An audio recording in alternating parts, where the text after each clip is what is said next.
दोस्तों ये रियल उपनिषद बुक है। पिछले वीडियो पे हमने जहाँ तक पढ़ा था उसके बाद आज यहाँ से शुरू करते हैं। रियल रामायण, महाभारत, वेद, पुराण, कामसूत्र, उपनिषद ये सब बुक अगर आप शुरुआत से पढ़ना चाहते हो तो इस वीडियो के नीचे चैनल के नेम या पिक्चर पे क्लिक कीजिए और प्लेलिस्ट में जाइए, या फिर चैनल का नाम कुछ अलग को यूट्यूब पर भी सर्च करके फिर प्लेलिस्ट में जाकर देख सकते हैं। प्लेलिस्ट में तो प्रिय, इस सनातन आत्मक निरूपक धर्म की जो कि विष्णु संबंधी निष्ठा है, उसको भली भांति निर्वाह किए बिना उपदिष्ट ना करे। साथ ही जो वेद तत्व का ज्ञानी ना हो, आत्मबोध युक्त ना हो, वीतराग ना हो, शुद्ध चित्त विनीत जिज्ञासु ना हो, उसे इसका उपदेश नहीं करना चाहिए। इस बात का पोषण करने बाकी ऋचाएँ हैं। विद्या ब्राह्मण के पास आई और बोली कि मेरी रक्षा करो, मैं तुम्हारी निधि खजाना हूँ। मुझे दूसरे के गुणों में दोष देखने वाले कुटिल धूर्त मूर्ख पुरुष को उपदिष्ट मत करो। ऐसा करने पर ही मैं प्रभावशाली नहीं रह सकूंगी। जिस पवित्र, अभिमान शून्य, मदहीन, सावधान, मेधावी, बुद्धिशाली ब्रह्मचारी समझे, उस जिज्ञासु के पास आए हुए को भली भांति परीक्षा करके इस आत्म तत्व बोधिका वैष्णवी विद्या का उपदेश करना चाहिए, जो कि शिक्षा प्राप्त करके भी वाणी, मन तथा कर्म से अपने गुरुजनों का आदर नहीं करते, कल्याणेच्छुक उनके अन्न को ग्रहण नहीं करते एवं गुरु भी उसके अन्न को नहीं खाता, ठीक वैसे ही यति भी उस कृतघ्नि घर का अन्न ग्रहण नहीं करते। इस प्रकार श्रुति प्रसिद्ध प्रभाववान गुरु ऐसा होता है जैसे आगे बताया है। गुरु ही परम धर्म है, गुरु ही परम गति है। एक अक्षर के ज्ञानदाता गुरु को भी जो आदृत नहीं करता, उसका सम्मान नहीं करता, उनका पढ़ा हुआ, उनकी तपस्या, उनका ज्ञान धीरे धीरे ऐसे ही क्षीण होना समाप्त हो जाता है जैसे कच्चे घड़े से जल, जिसकी देवताओं में परम भक्ति होती है तथा जैसे देवताओं में वैसे ही गुरु में होती है, वो ब्रह्मज्ञानी परम पद की प्राप्ति करता है। ऐसा वेदानुशासन वेद की आज्ञा है। याज्ञवल्क्योपनिषद। ओम शांति। शांति पाठ।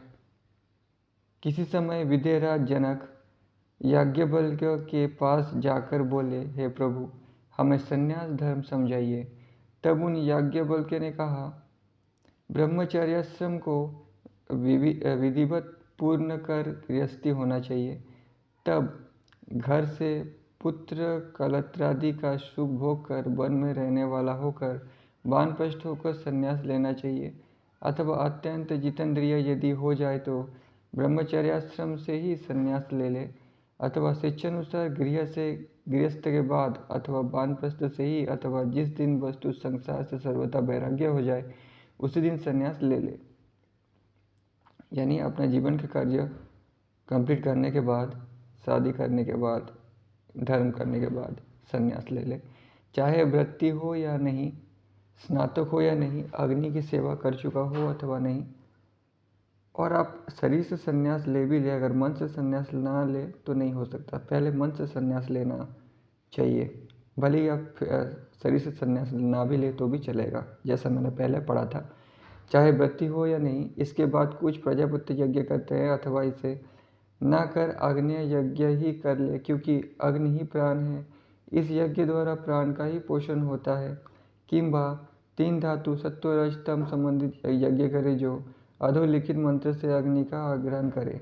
हे अग्निदेव, जिस मूल कारण से तुम उत्पन्न होकर प्रकाशित हो रहे हो वो ये है, उसको पहचानते हुए आप खूब प्रज्वलित हो तथा हमारे ऐश्वर्य को, संपदा को बढ़ावे। यही अग्नि का मूल कारण है, योनि है, सो है अग्नि। तुम अपने योनि रूप प्राण में प्रविष्ट हो जाओ। गांव से ही आग लाकर पहले की ही तरह आग का आग्रहण करें। यदि आग प्राप्त ना हो तो जल में होम करें, क्योंकि जल सर्वदेवमय कहा जाता है। मैं सब देवताओं के प्रति होम करता हूँ, स्वाहा, ये उन्हें प्राप्त हो। इस प्रकार होम करके उससे निकाल कर उसका प्राशन करे उसे खोले खा ले। वो रोगनाशक घृत युक्त हवि है। मोक्ष मंत्रों के द्वारा इस प्रकार वेद की प्राप्ति करे, वही ब्रह्म है, उसकी उपासना करनी चाहिए। चोटी यज्ञोपवीत को तोड़कर मैंने संन्यास ले लिया, इस प्रकार 3 बार उच्चारण करे। हे जनक जी, ये विधि इस प्रकार है। इन याज्ञवल्क्य से अत्रि ने पूछा, ब्राह्मण बिना जनेऊ के कैसे रह सकता है? तो याज्ञवल्क्य बोले, ये ओंकार ही उस सन्यासी का यज्ञोपवीत है, जो कि पूर्वोक्त प्रकार होम कर उसका प्राशन कर आचमन कर लेता है। उसके लिए केवल यही विधि है। सो इस प्रकार का गेरुए वस्त्र धारण करने वाला सन्यासी ब्रह्मपद होता है। ब्रह्म स्वरूप ब्रह्म की प्राप्ति के लिए समर्थ है। सन्यासियों के लिए यही रास्ता है, विधि है। जल प्रवेश, अग्नि प्रवेश, वीर गति, मृत्यु, मोक्ष, अन्न में भी रास्ता उस ब्रह्म ने निर्दिष्ट किया है। इसी कारण तो सन्यासी ब्रह्म का ज्ञाता होता है। इसी प्रकार की ये विधि है महाराज, यही अंत में याज्ञवल्क्य ने कहा।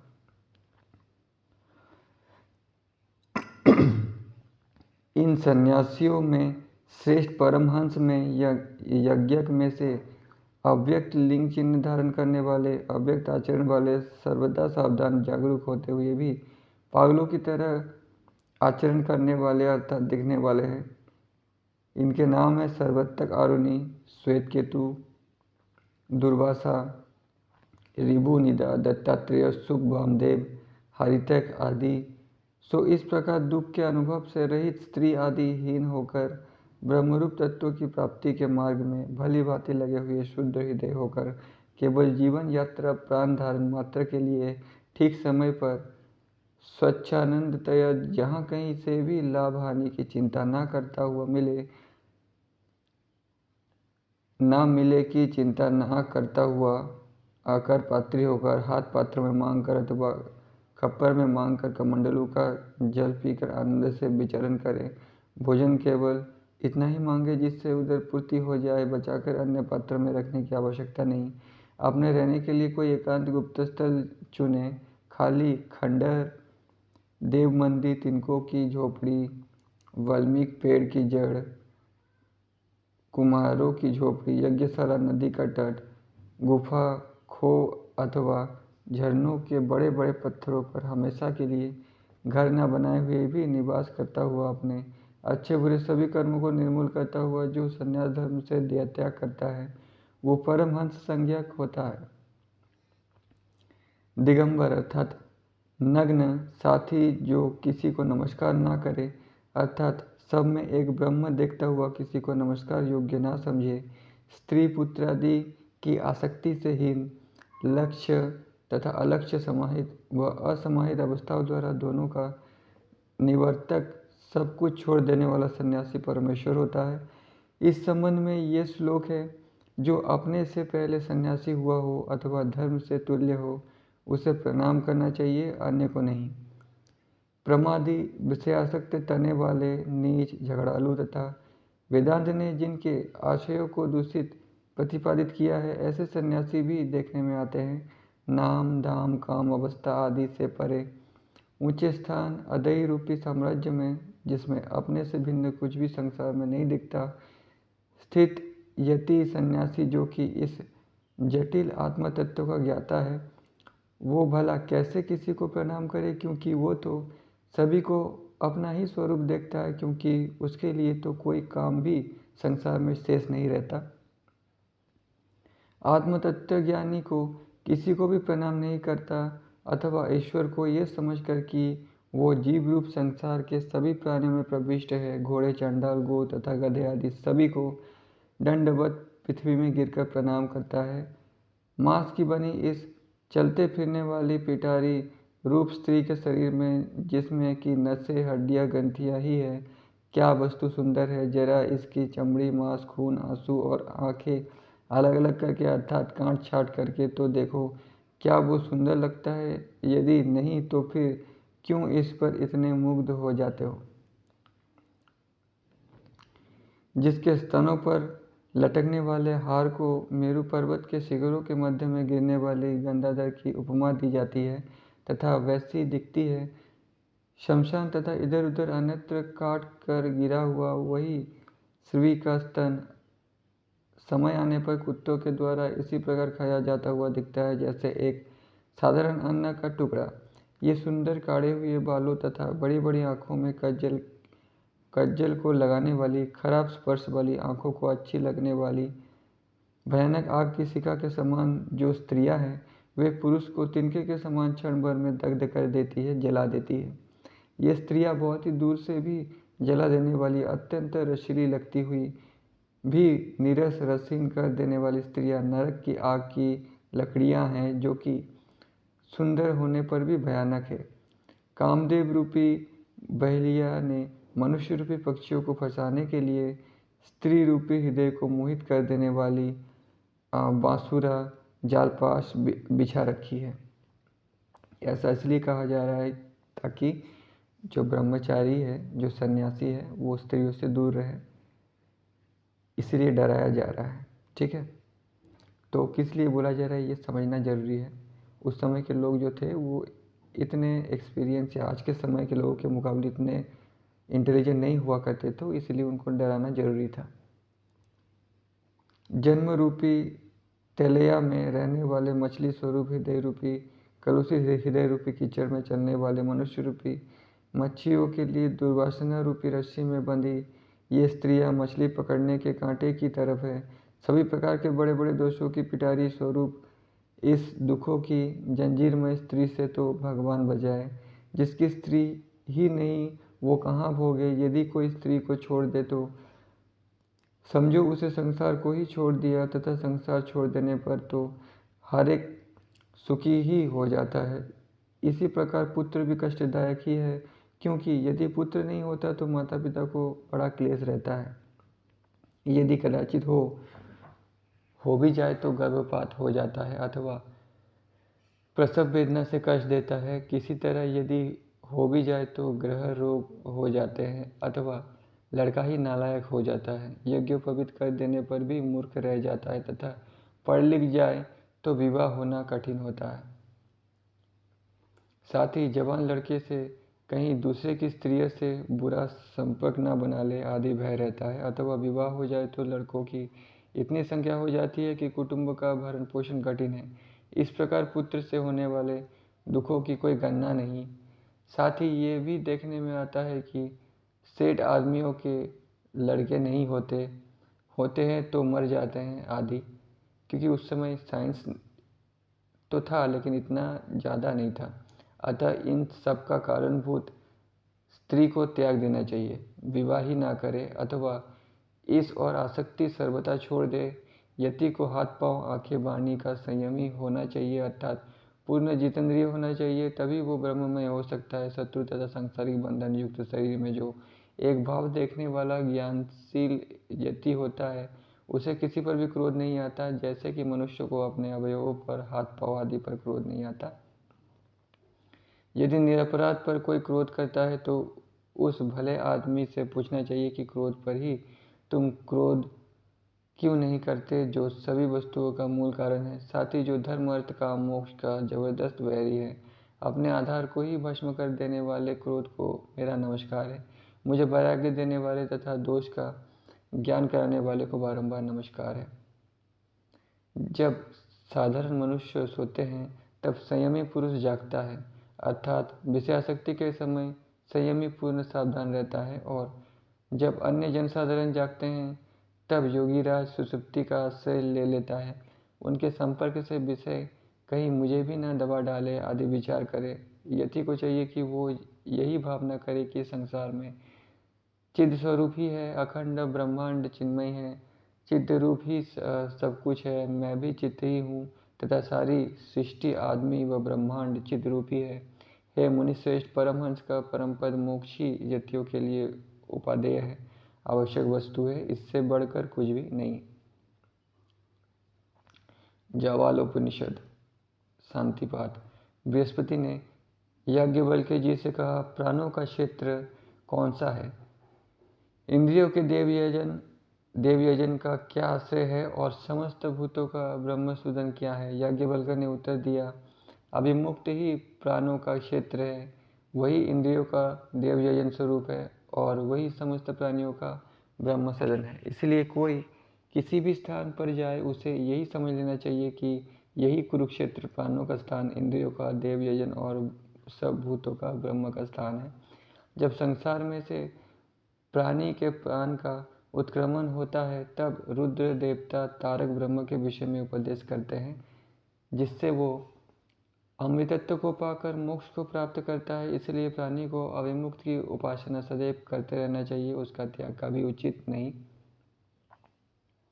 इसके पश्चात अत्रि मुनि ने पूछा, इस अनंत और अव्यक्त आत्मा का ज्ञान हम किस प्रकार प्राप्त कर सकते हैं? याज्ञवल्क्य ने उत्तर दिया, इसके लिए अविमुक्त की उपासना ही करनी चाहिए, क्योंकि ऐसा अनंत और अव्यक्त आत्मा अव्यक्त में प्रतिष्ठित है। यदि ये प्रश्न किया जाए कि ये अविमुक्त किस में रहता है तो कहा जाएगा कि ये वरुण और नासी के मध्य में प्रतिष्ठित है। फिर प्रश्न किया जाए कि वरुण और नासी का क्या आशय है तो कहा जाएगा कि वरुण वो शक्ति है जो सर्व इंद्रिय के दोषों को निवारण करती और नासी उसे कहते हैं जो समस्त इंद्रियों के किए हुए पापों को नष्ट कर देती है। फिर प्रश्न किया जाए कि इसका स्थान कौन सा है? भृकुटी और नासिका का जो संधि स्थान है वही इस लोक और परलोक के मिलने का स्थल भी है। ब्रह्मविद व्यक्ति इसी संधि स्थान की दोनों समय संध्या द्वारा उपासना करते हैं और ये अभिमुक्त उपासना करने के योग्य भी है। इसी प्रकार अभिमुक्त की उपासना करने से जिसे ज्ञान प्राप्त हो गया है वही आत्मा के संबंध में दूसरों को उपदेश कर सकता है। ब्रह्मचारी शिष्यों ने प्रश्न किया, किस जप से अमृतत्व प्राप्त होता है सो बतलाइए।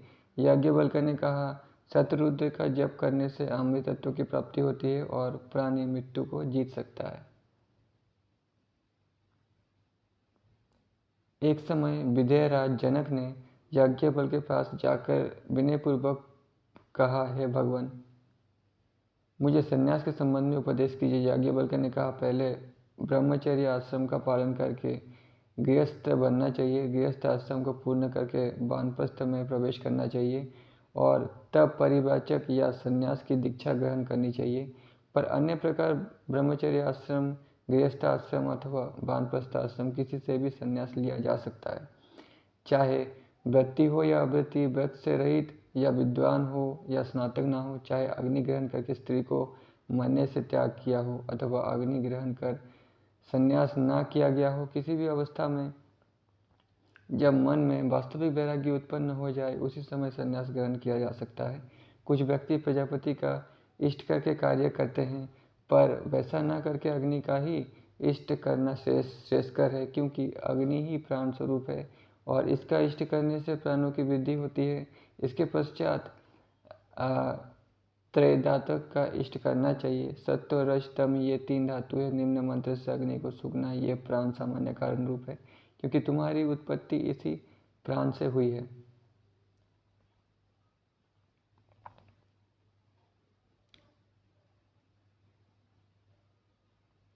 हे प्राण को जलाने वाले अग्नि, तुम प्रकाश को प्राप्त हो, बुद्धि को प्राप्त हो और हमारी बुद्धि करो जो अग्नि का कारण उत्पन्न करने वाला है। हे अग्निदेव, उस प्राण में तुम प्रविष्ट हो।